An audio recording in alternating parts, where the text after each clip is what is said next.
تو این ویدیو قصد داریم یه نگاه فنی داشته باشیم به مزایا و معایب VPN با هم دیگه. آیا مواردی هست که ما باید از VPN استفاده کنیم؟ آیا VPN سراسر عیب و خطر هست یا خیر؟ سلام و وقت بخیر، محمد هستم. با من همراه باشید تا یه نگاه دقیق‌تر و نزدیکتری به مزایا و معایب VPN و اصلا دلیل وجود VPN داشته باشیم. شاید اولین کاری که باید بکنیم یه نگاه نزدیکتری به VPN هست. اصلا VPN چی هست؟ VPN مخفف Virtual Private Network، یعنی یک شبکه خصوصی مجازی. چطور حالا کار میکنه؟ داستان به این شکله: ما یه اپلیکیشنی نصب میکنیم روی گوشیمون که بهش میگیم کلاینت و یه سروری تو اینترنت هست که در سرویس دهنده VPN. این اپلیکیشن یه کانکشنی میزنه به اون سرور که اونم شناخته شده است برای این اپلیکیشن و تلاش میکنه یک کانال امن و رمزنگاری شده بین خودش و اون سرور ایجاد کنه. از اون لحظه به بعد که این در اصل VPN کرییت میشه و ارتباط برقرار میشه، تمامی ارتباطات اینترنتی ما از طریق اون اپلیکیشن اتفاق میفته و از طریق اون کانال امن به سمت اون سرور میره و از اونجا اتفاقات میفته. به همین دلیله که ما وقتی که از VPN استفاده میکنیم IP آدرس ما عوض میشه و اون در اصل اون سرور هدف دیگه نمیتونه IP آدرس ما رو ببینه. پس اولین مزیت VPN اینه: ما IP آدرسمون رو مخفی نگه میداریم. ولی اینجوری نیست که مخفی هم باشه. در واقع اون اپلیکیشن کلاینت و اون سرور VPN میدونه که IP آدرس ما چیه، ولی اون سرویس دهنده هدف یا اون وبسایتی که ما می‌خوایم ازش استفاده کنیم برای اون کار بسیار دشواری خواهد بود که بتونه IP آدرس ما رو پیدا کنه. پس این اولین مزیت VPN شد که در اصل به نحوه کار VPN برمیگرده. دومین نکته اینه که این کانال امن و رمزنگاری شده مانع رمزگشایی کردن یا لاگ گرفتن یا دیدن فعالیت‌های اینترنتی ما میشه و خیلی جاها ممکنه کاربرد داشته باشه. خب ما گفتیم این کانال رمزنگاری شده است و امن هم هستش، یعنی از اون لحظه به بعد هر پکتی، هر پیامی، هر ارتباطاتی میخواد قرار بگیره اتفاق بیفته رمزنگاری میشه، ارسال میشه به سمت اون در از سرور. اون سرور اینو دیکریپت یا رمزگشایی میکنه و اون درخواست ما رو از اون سمت انجام میده. خب پس مزیت اول این بود که IP آدرس ما مخفی میمونه و مزیت دوم بود که کانال امن خواهد بود. این دو تا مزیت دلیل شاید اصلی وجود VPN خواهد بود. حالا کجاها از VPN میشه استفاده کرد یا کجا از VPN باید استفاده کرد، موضوع بعدی که باید با هم دیگه در موردش صحبت کنیم. کجا باید از VPN استفاده بشه؟ هر وقت شما دارید به یک شبکه‌ای که ناشناسه براتون، مثل وای فایی که توی فرودگاه در اصل به شما ارائه میشه به صورت رایگان، یا توی کافه‌ای، توی رستورانی یا توی هتلی رفتید از وای فایش استفاده میکنید، به شدت توصیه میشه که از یه VPN امن و قابل اعتماد استفاده کنید. چرا که اون شبکه میتونه آله باشه به هر بدافزاری یا هر در از اپلیکیشن دیگه یا سرویس هایی که دیتای شما رو لاگ بگیرن یا برای در از اهداف دیگه استفاده کنن. میتونن حتی گوشی شما رو آله کنن، بسته به اینکه شما چه شخصی هستید، چه در از اطلاعاتی روی گوشی شما هست و چقدر برای اونها مهمید. ولی به طور کلی برای اینکه سالم و سلامت بمونه گوشی شما آله بعد افزار نشه، شما باید حتما مطمئن باشید که از یک VPN امن و قابل اعتماد استفاده میکنید. از اینجا به بعد دیگه کار کمی ساده میشه.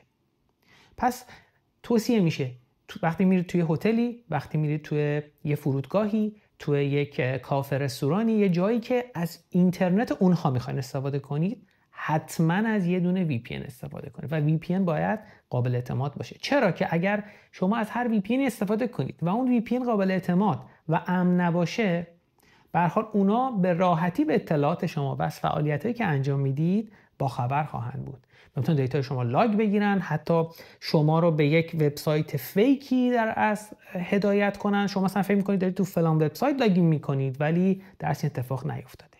یا ببینید یه حمله یا یه اتکی وجود داره که هکرها استفاده میکنن، میگن من این میدل، که در اصل یه سرور دیگه اون وسط قرار میگیره و تمام اطلاعات شما رو میتونه ببینه.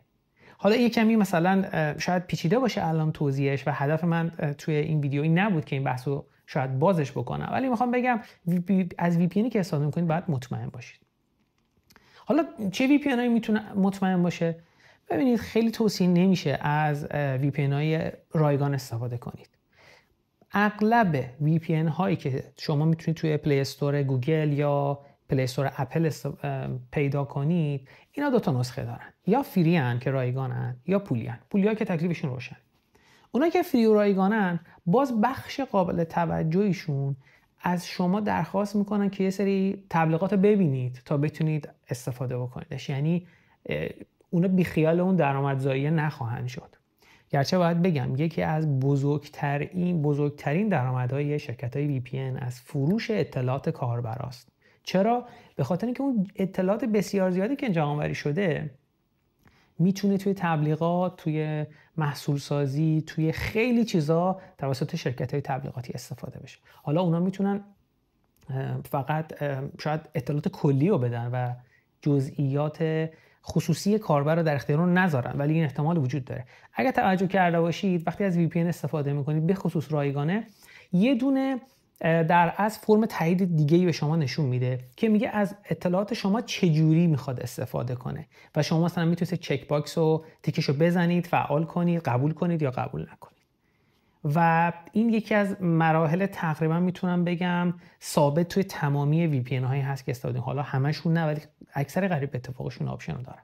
پس نکته یک این شد که توی این بخش که کجاها باید استفاده کنید که مطمئن باشید از اون VPNی که استفاده میکنید و توجه کنید به اون تاییدایی که دارید میدید. اپلیکیشن های VPN معمولا نیاز به پرمیشن های زیادی ندارن، یعنی دسترسی های زیادی از شما طلب نمیکنن. یه دونه دسترسی اینترنت میخوان که تو همشون وجود داره و نیاز نیست کاربر تاییدش کنه.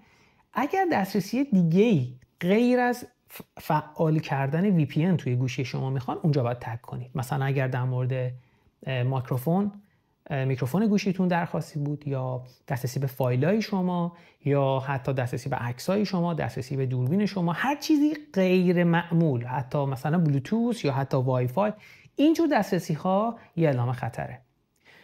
و من توصیه میکنم اپلیکیشنی که میخواین دانلود کنید از وبسایت های ناشناس نباشه. حتما از گوگل پلی یا از اپل استور استفاده کنید، به خاطر اینکه اینا قبل از اینکه اجازه انتشار یه اپلیکیشن رو بدن، یه سری آنالیزهای فنی انجام میدن تا مطمئن شن تا اونجا که میتونن، تا اونجا که ابزارشون اجازه میده، اون اپلیکیشن ها قالب کدهای بدافزاری نیستن یا به راحتی اون عملکردشون قابل تغییر از راه دور نیستش.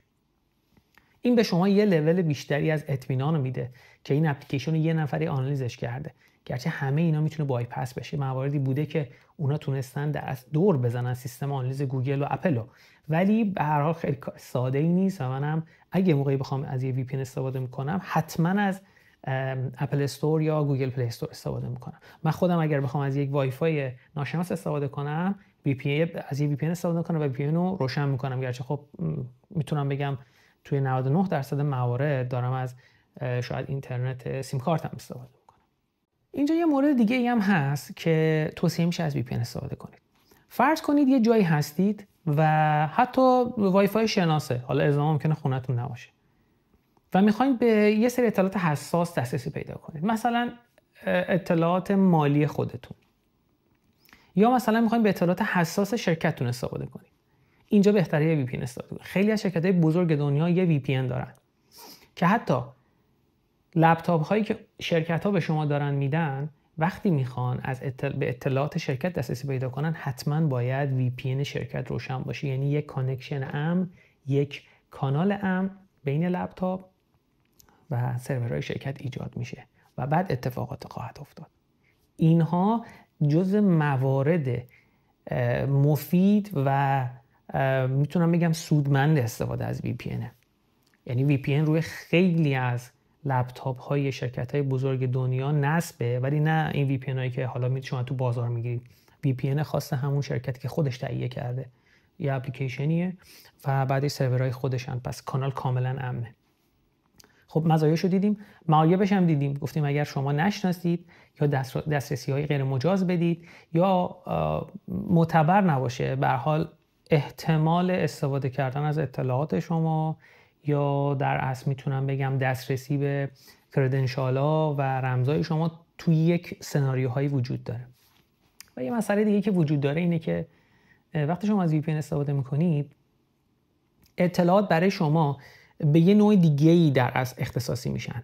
حالا توی SEO سایت ها و موارد دیگه. به طور مثال میخوام بگم شما از IP ایران استفاده میکنید، وقتی به گوگل وصل میشید یا اپلیکیشن های دیگه یه نوع تبلیغاتی به شما نشون میدن و یه جوری اختصاصی میکنن نتایجو. ولی وقتی شما از VPN استفاده کردید، بسته به اون شرکت هدف، بسته به اون IP کشوری که دارید از VPNش استفاده میکنید، اون اختصاصی سازی یا اون شخصی سازی متفاوت خواهد بود. خب یه نگاه خیلی کوتاه بود به مزایا و معایب VPN.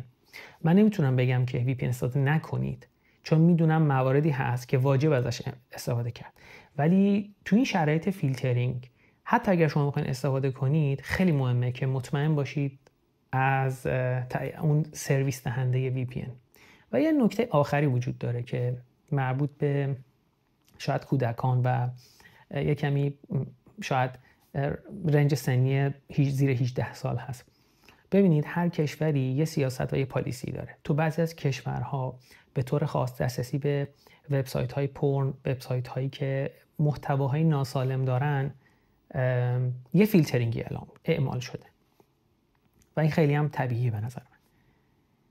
ولی وقتی که از VPN استفاده میکنی، بسته به IP اون کشور هدف، بچه‌ها میتونن به راحتی به اون وبسایت ها دسترسی پیدا کنن و اطلاعات دیگه‌ای که شاید مجاز نباشه، یعنی الزاماً در مورد محتوای پورن صحبت نمی‌کنیم. به همین خاطر استفاده VPN برای بچه‌ها یه مقداری خطرناکه و میتونه متاسفانه عواقب بدی داشته باشه. خب این موردی که شاید اگر شما یک کودکی دارید یا یک نوجوانی دارید، بهتره به این موضوع فکر کنید اگر داره از VPN استفاده می‌کنه. امیدوارم که گوشیتون سالم باشه، آلوده باد افزار نباشه و فیلترینگ هم کلاً کنسل بشه. تا ویدیوی بعد، خدا نگهدار.